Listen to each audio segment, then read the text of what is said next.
And I'm just gonna, so if, oh, shit. I'm gonna put this on you. Okay, so, bye. Okay, so I'm gonna turn this on. No, it is on. So this is the nasty clip thing. So what our challenge Should we put it on my scarf or, Yeah. or on my neck of my No, t-shirt? it should be about this far away. Okay. So that's actually, except for the fact that I didn't put this part. Gosh, you have to get so That's knowledgeable because we about all actually these broke, things. I guess the first one of these things that we bought broke. So this is kind of our makeshift. Probably works just as well as the other one. Yeah, well, one would hope. So when I'm interviewing you, if you can just try not to let go. Okay, I'll do Against my very that. best. I get excited sometimes. So- I'm not this quiet, calm Okay, so I'm going to just now Carrie. stop. These procedures, meetings. 6 months, she hadn't done any. She hadn't seen any clients. Yeah, no, I thought it was a really nice interview with Oh, her. oh, that's So, great. Liz, Yes. can you introduce yourself? And I'm going to shut this over there. I've got my little notes here. But can you say your name and where Yeah. we are? And the date is, I think, the 12th. At least we're pretending Yep. it's the 12th. Yep. And then just a little bit about your life leading up to Capilano College. Okay, all right. Therapy. Okay, so my name is Liz Moffit, and we're in our house. Carrie's in my house, and in North Vancouver here. And the date is May the 12th, 2015.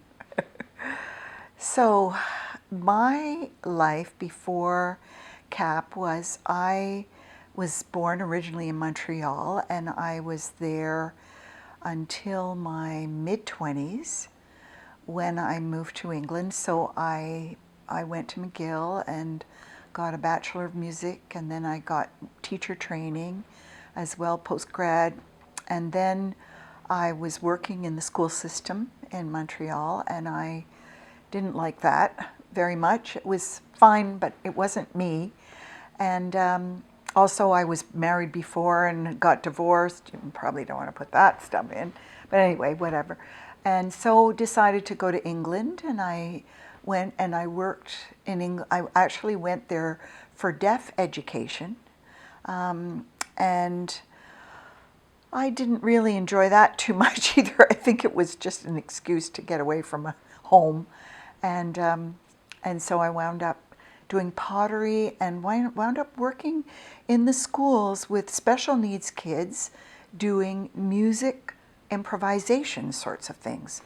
To help the kids who are having troubles learning. I was working with small groups of kids, and it was all experimental. I mean, I was just trying out whatever seemed to be working. We would do some music or some dancing, some storytelling, and then get the kids reading whatever they had written. It was just like trying different things. I had no training or no exposure to music therapy or special education or anything, but those were the days, right? Early 70s. And then I came back to the States for a little while, and then wound my way through various parts of North America back to Vancouver. And I was really between jobs. I had been waitressing. I'd been working with seniors, doing exercise programs with seniors, some old LIP grants, the NDP put out in the late 60s, early 70s. And then I heard about this music therapy program starting up at Capilano in 1976 in the fall. And I have to tell you, I just knew that was it for me. That's what I wanted to do. It just seemed like it was a combination of all the things that I'd been doing with my life so far. I was in my early 30s by then. And I signed up without even going to CAP, without knowing much of anything about it. I just signed up and registered. And then met Carolyn Kenny, who was beginning the program there along with Nancy McMaster, who's still teaching there now. And so there were about maybe 18, 19 of us in that first year. It was a good sized class for the very first year. And we didn't know from term to term whether it was going to continue, because it really was going on a wing and a prayer. It didn't have provincial approval from one term to the next. So we'd do one term, and then we'd hope that the next term was going to happen. But those were the times, you know.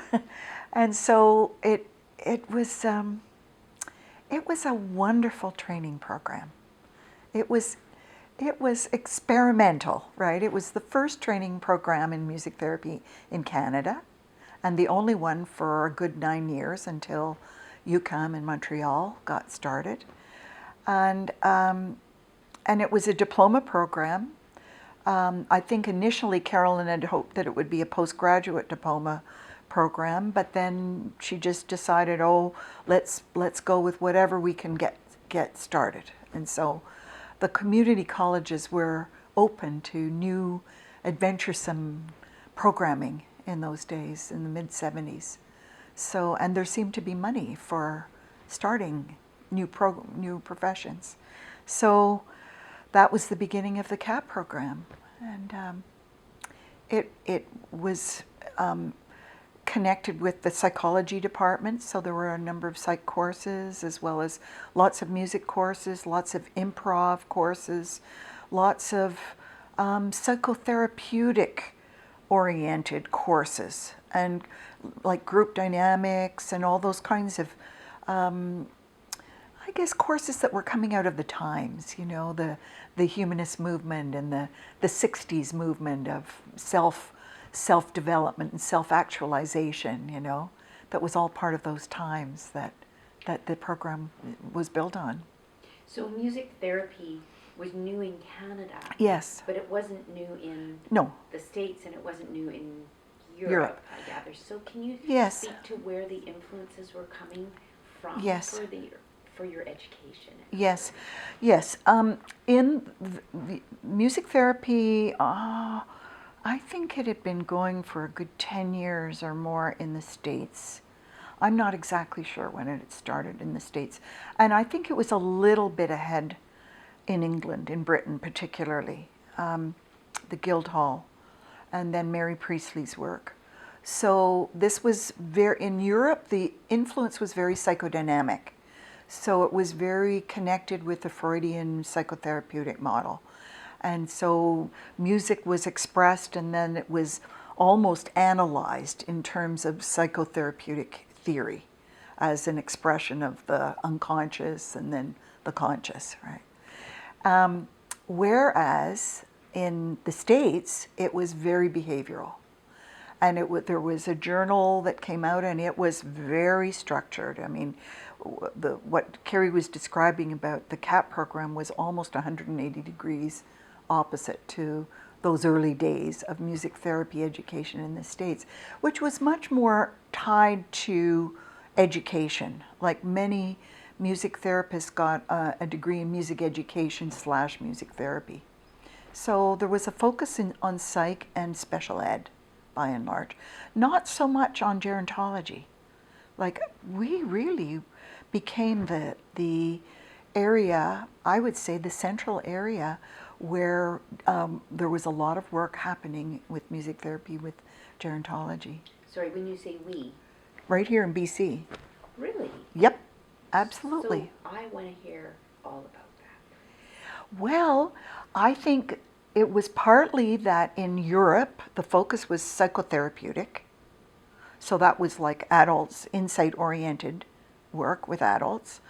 And in the States, it was inpatient psych more, and working with children, and special needs children in the schools, mentally challenged kids, autistic kids on the autistic spectrum.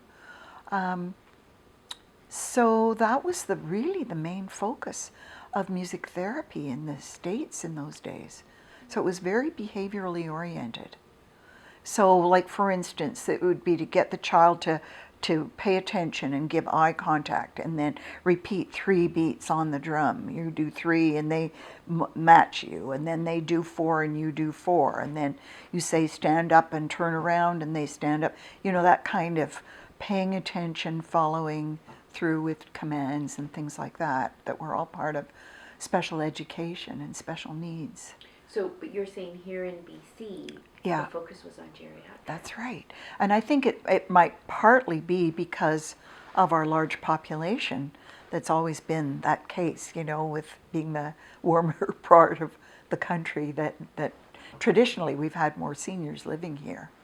Is it also perhaps because it became clear that that was going to be a big take-up? Absolutely. It's going to be a way that people would get positions. And I think Valley View was really instrumental in all of that, in setting a tone, and that Valley View became a central place for other facilities, seniors facilities, to kind of measure themselves. Are they doing good programming? Do they have a good wide variety of personnel in their facilities? And there were various government reviews that would come through. I can't even remember the various years now, it's a long time ago, but I know one went through where they said that for every seniors facility in BC, a halftime music therapist needed to be for every so many beds, like 100 beds. Oh yeah, it was quite regulated. And so when did that work? You know, that's... That was 80s or 90s? Yes, probably 80s. Yeah. Yep, it probably was in the 80s. So that's really interesting for me, because Moira starts at George Derby, Yeah. and then she comes to Valley View, right? Yeah. And so I would love that. I didn't realize. So did you work at Valley View? No, my first job and my only job with seniors was at the UBC Purdy Pavilion, where Doreen wound up. She replaced me. I didn't work there very long, and she came in there almost right after me. There was a young man that came in for a few, maybe less than a year, and then Doreen replaced me. And so can you tell me what Moira was like? Just tell me about Moira then. Well, she was a very big woman, right? Like big in every way. My memory of her was that she was a lot of fun. She was a visionary. She was one gutsy, courageous lady.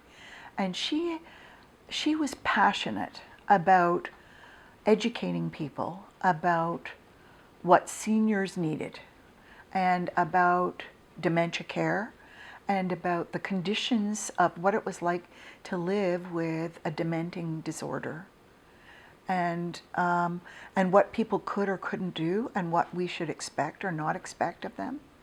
And she used to come to a class that I taught at CAT every year for many years, and spend like 3 hours in a workshop and go through, okay, you know, if you're going to approach somebody with advanced stage dementia or even mid-stage dementia, their vision is already not working properly. They see things very differently, so you need to come by the side. If you come front on, they're going to get agitated. But if you come up to them by the side and announce who you are, that it's much easier for them to welcome you. Practical things, you know, and just very basic knowledge that we gained from her around, you know, management, behavior management, and how to use the music to flow with people rather than to use it as a reward or a punishment, which was really a lot of the behavioral model. Was it would be used as a reward, whereas Moira's her whole philosophy, and of course it fit perfectly with what was going on at CAP anyway, with Carolyn Kenny's original influence and Nancy's, that it was a psychotherapy. So you're looking to how to be an ally with everybody and see who they were and are way beyond their illness, you know, to see them as a whole person. So I just wanted to go back because you asked who were the other influences at CAP. Carolyn, I think she had been trained in the States, and she decided at that time she wanted to change just about everything that she had had in her training program. So, and she met up with Nancy, who, as Carrie said, had trained in England working with children, with Paul Nordoff and Clive Robbins, and they were anthroposophists, like Rudolf Steiner people.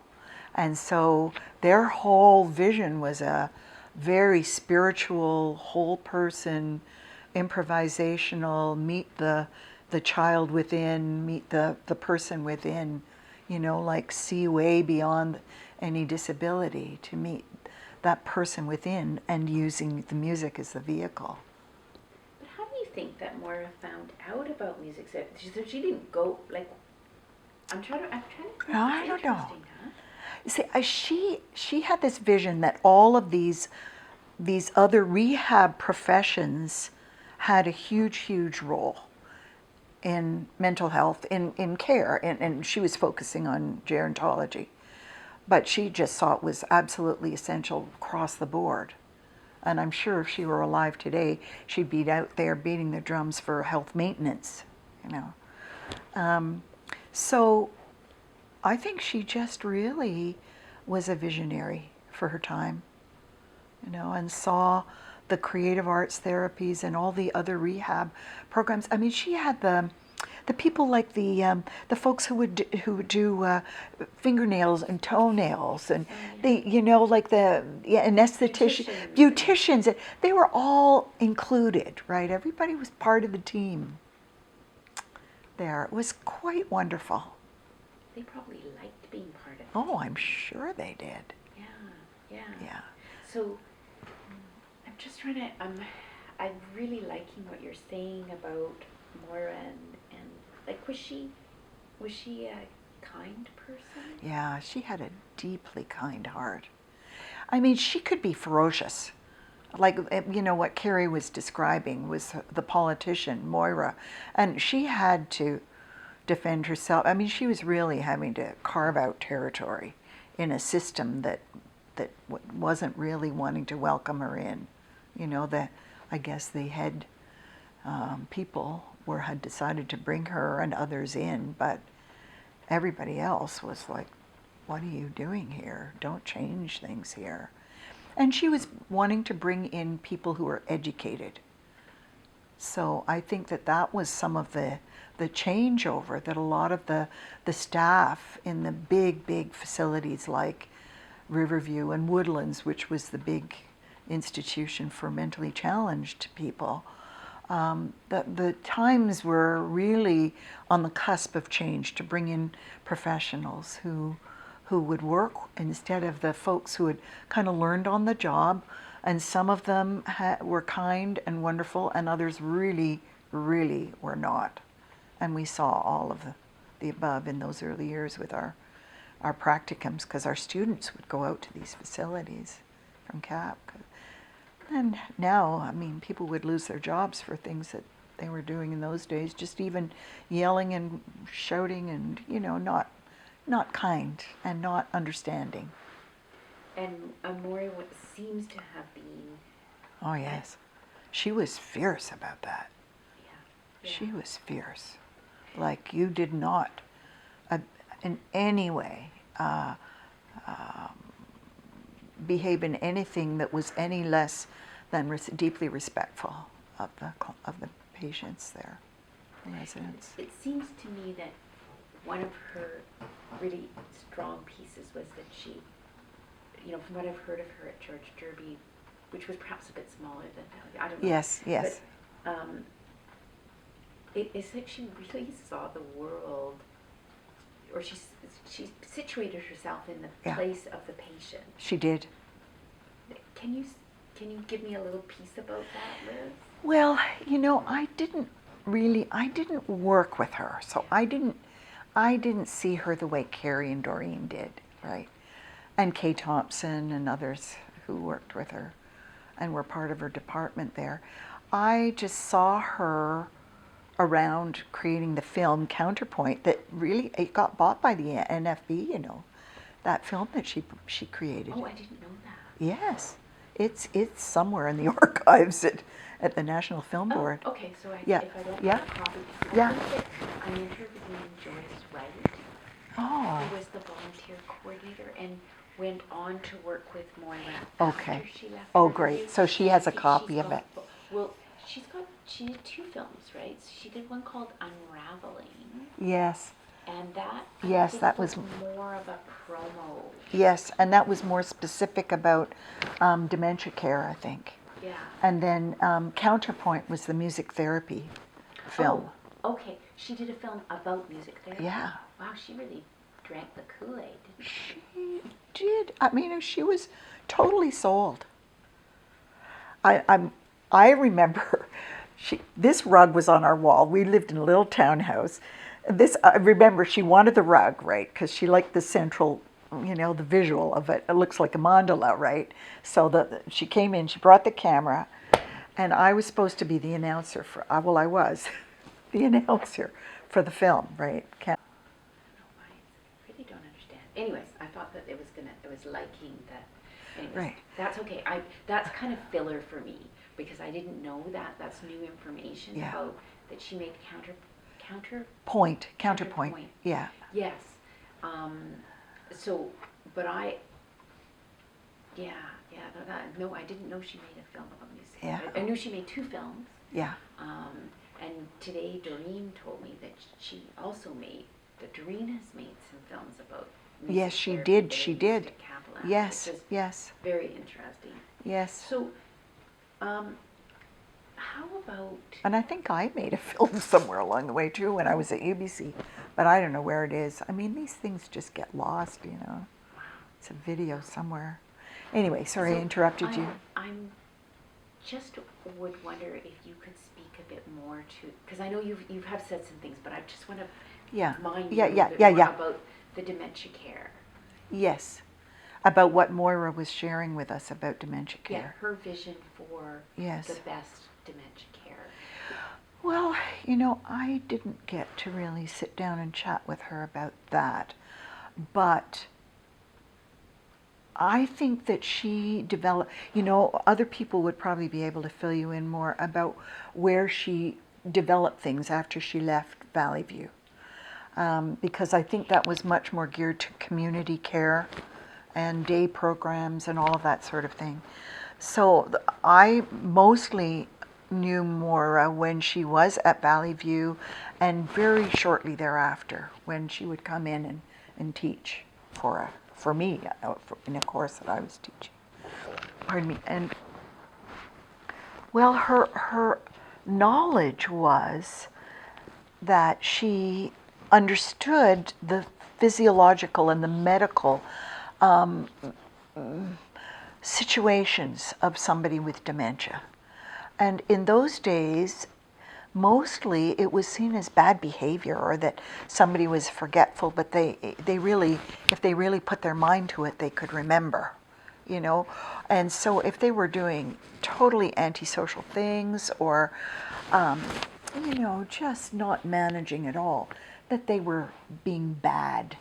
And you would hear that. You were being a bad girl. Now, what are you doing that for? You're being bad. And then that would bring up the aggression, right? And so then they'd get, you know, strapped or down, you know, tied down. There would be restraints.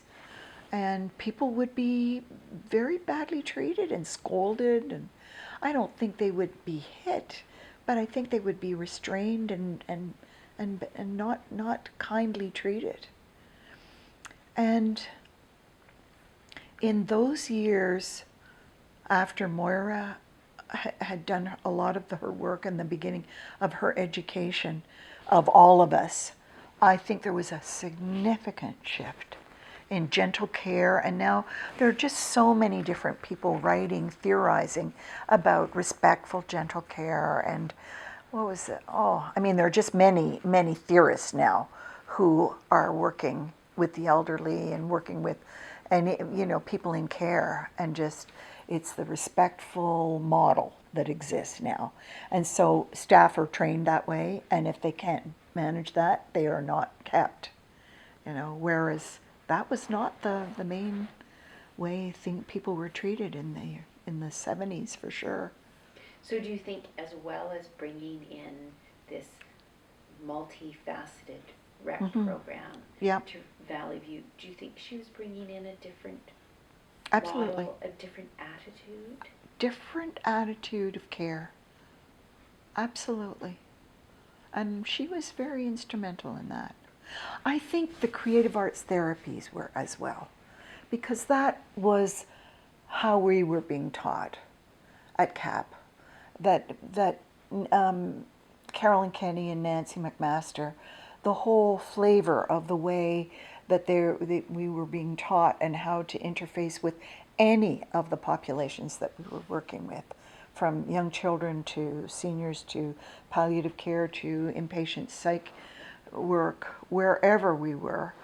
It was the times, the humanist times, this whole attitude of the whole person and the respect for everyone. So I think Moira was a part of that, but I think she was instrumental, certainly in dementia care, in implementing those changes of attitudes. Definitely. Yeah. She was for, that she would hire people. I remember her calling me up and saying, I want to employ a new staff member. And I'd say, well, we've got lots of students graduating, and, people would go there for practicums and things like that. And she'd say, I want somebody who, I only want people who are really going to connect with their hearts to the residents here. And that was her bottom line, as they say. Yeah.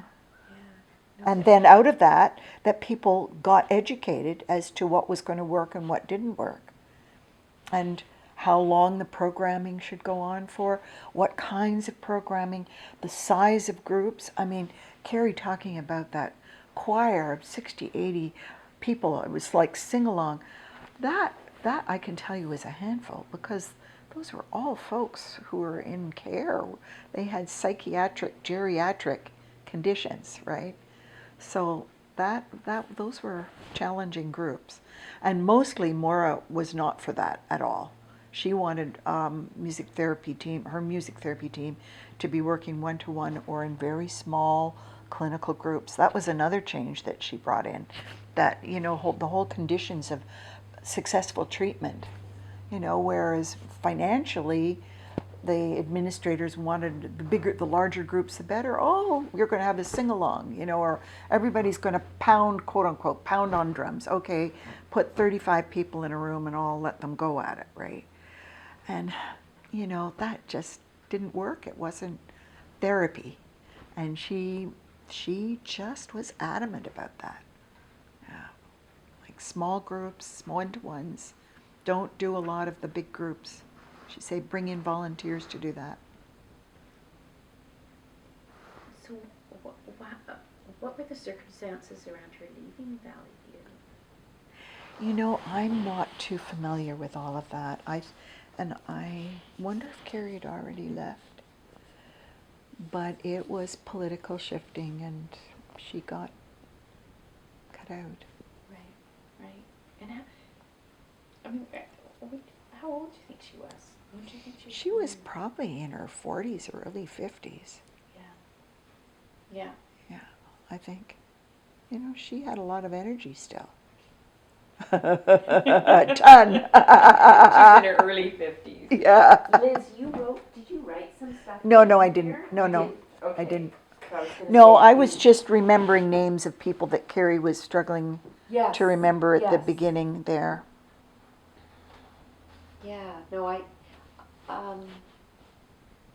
I think it's what you've told me about the Capilano program is very interesting. Yeah. I'm very glad that you were here this evening. It was kind of my hope. I wanted to talk to Carrie, but I was kind of hoping you'd be around.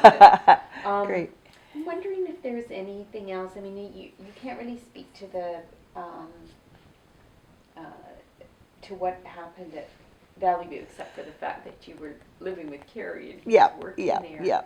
But I'm just wondering if, just as sort of my last question for you, is you were talking about this geriatric conference, or Carrie was talking about presenting with Moira at some geriatric conference or something like that. Do you remember what year that was? And was that the first geriatric conference? And who were the players? You know, I don't remember. I don't think she presented at our CAMT, our Canadian Music Therapy Association conference. It probably was something, you know, like associations of gerontology were getting going, and she was presenting the model. And we were doing a lot of that kind of work around, you know, in healthcare. There were wellness conferences. There were all kinds of conferences in those days. And, you know, we were a new program, and so we were presenting it pretty much wherever, wherever somebody would ask, we'd show up with our instruments. And so you ended up having a career as an educator. I did. Therapy educator. I did. I blended it, you know, because I wound up, my first job was in the day house psych program out at UBC, and the inpatient psych program at the UBC Health Sciences Hospital, and then the new in those days Purdy Pavilion, which was the seniors facility out there at UBC, and I was the music therapist there, and so we got that program going, and then Carol and Kenny moved back to California, and so she moved for one term and I filled in for her, and she came back, and then she left pretty much for a long time, and so I wound up, things happen fast in a new field. Yeah. And I was older, you know, I think probably because I'd done teaching before, and I was older, and I just had more broad-based experience in healthcare, not music therapy, that I was included in then as the faculty, one course at a time, and then both Carrie and I wound up doing a lot of work there. Carrie was coordinator, and then I was coordinator, and became the degree program with Sharon, and so yeah, and meanwhile, I wound up more focusing on private practice when I was teaching a lot. So I had more of a private practice, psychotherapeutic kind of music improvisation, and then since about the 90s, I've been more and more involved with this subspecialty of music therapy called guided imagery and music, which I go off and teach now still, and do intensives in that. So that's my thing. So you really knew exactly what you were doing. You were exactly right on the money when you said, that's for me, when you saw the music therapy. Yep. And then when I heard about GIM, this guided imagery music was the same thing. It's like, you know, just sort of stages along the way. Yeah. And I think a lot of us in that first 2 or 3 years, we were the same, you know. We've been looking for something like this. And when the course just appeared, it was like, yes, you know, we're musicians, but we're not performers, and we don't necessarily want to just be educators. Some kept educating as well, but we want to work with special populations, and it became a great blend for many, many, many of us. Yeah, no, it's a really good story. I mean, I like looking for promising practices. I think. Well, you know, Moira really taught us that, and when you say best practices, really, I don't think there's much else that works as well in the middle to late stages of dementia as music and music therapy, because we can adapt it. You know, it's like, it's not necessarily singing the same old songs all the time, that there gets to be a point in time where you need to change the programming. You need to, if someone's wandering and walking and they can't sit, then you do work with rhythm and walk with them. And if they're bedridden, then you're doing more palliative, soothing music and humming and singing lullabies and songs of their early childhood or of their culture, and everything in between. You know, when they're able to still be functional and use their limbs, that you're getting people to play instruments and cross the midline and use both hands and socialize. I mean, that was a big shock to me. Was people, you go into these day rooms, you know, where people would eat, but they'd just kind of sit there like this, you know, or you know, repetitive sounds and kind of internal sounds, and get these folks in a group. Suddenly they're smiling, they're remembering old memories, they're singing songs together, they're welcoming each other to the group. You know, now this is not late stages of Alzheimer's, but it was like a miracle, you know, from 2 minutes later. So Moira helped us see that, you know. The other thing was not only with dementia, but for people who had CBA, like strokes, CBAs, and had lost speech. I remember this at UBC. I had a whole group of people who had a fairly high level of cognition, but couldn't speak anymore, and maybe had loss of a limb or a whole side of the body, and so they were in rehab in the extended care hospital, and get them coming into a sing-along group, and they're singing all the words, all the old lyrics. You know, these things that just felt like miracles at the time. And, you know, for a while we hoped that there was more crossover than there is into spontaneous speech. With a lot of work, there can be crossover from singing and working with rhythm to help people regain, and in other words, that we're getting other parts of the brain to compensate. You know, neuroplasticity is the in term nowadays, and that's what it is that we're doing. To get other parts to compensate. It takes a lot of determination and practice for many people to do that. However, the self-esteem was amazing to see. I'll never forget a dear gentleman. He was such a sweet man, Bill, and I worked with him at UBC, and he had these twinkly blue eyes. I mean, you know, everybody just loved him. And his speech was always T, T, T, T, T. So he'd say, "How are you doing, Bill?" I would, T, T, T, T, T, T. You know, he had no more language than that. And yet, get him into a singing group, and he sang all the old lyrics. And he was so happy because he knew the difference.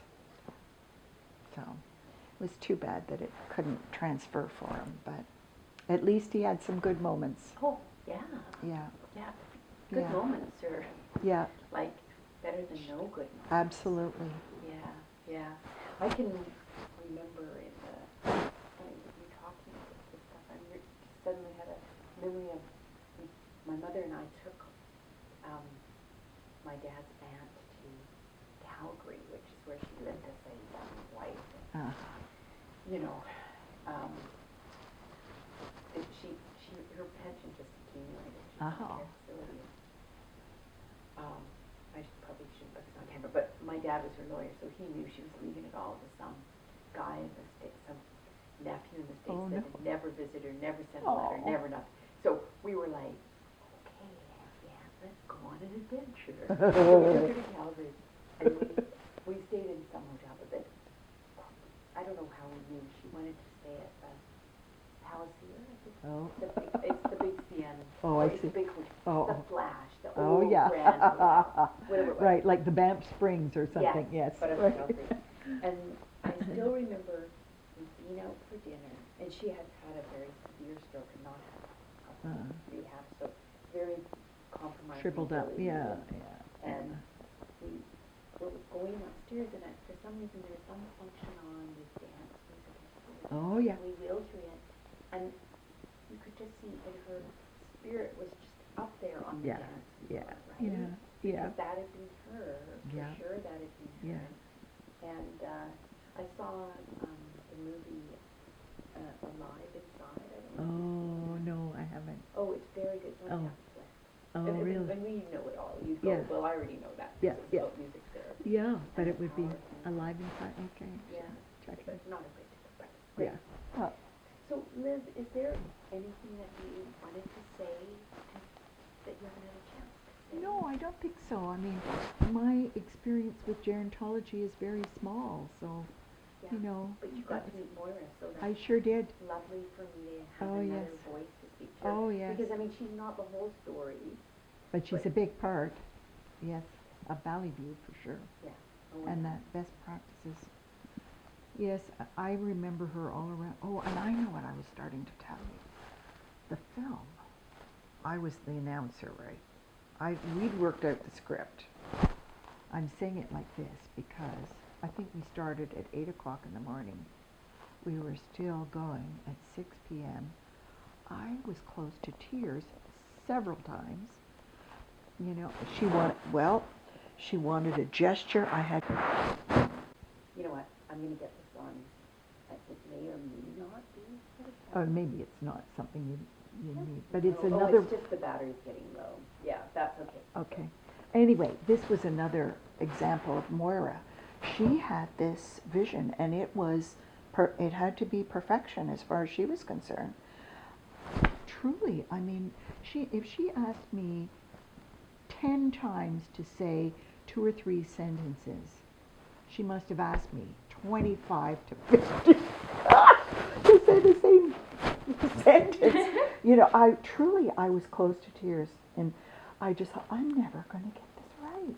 And then I started forgetting words and all sorts of things. And she just wanted just the right inflection at just this certain point in the sentence. And I mean, I'd written half the words, and she had her vision of how it needed to be. A woman of vision. And she was willing to pursue getting the results of it. She wasn't just a visionary. She was an action person as well. You know, which is very unique. Because often people are visionaries, but they need somebody else to put things into action. Oh yeah, no, she was everything in that way. Yeah, no, she's brilliant. I found her, I mean, you know, it's funny because just when Leah was getting back to me and connecting me with Laurie Greenwood, and was just after Moira had died. Yeah. Yeah, she did. Her dad had dementia. Which is, I think, could be one of those personal, professional connections which were really key in her having such a strong vision. Yes, but she had that vision before he had dementia. Because I remember he had that dementia when we were still in touch with each other. But this was after. Oh, after Carrie had been, yeah. She would throw parties for the staff, and we go, especially around making the film. And she was a very special human being. Yeah. I feel very grateful to have known her. Should we finish there? Yes. Yeah, it's very low on battery, but I still don't know.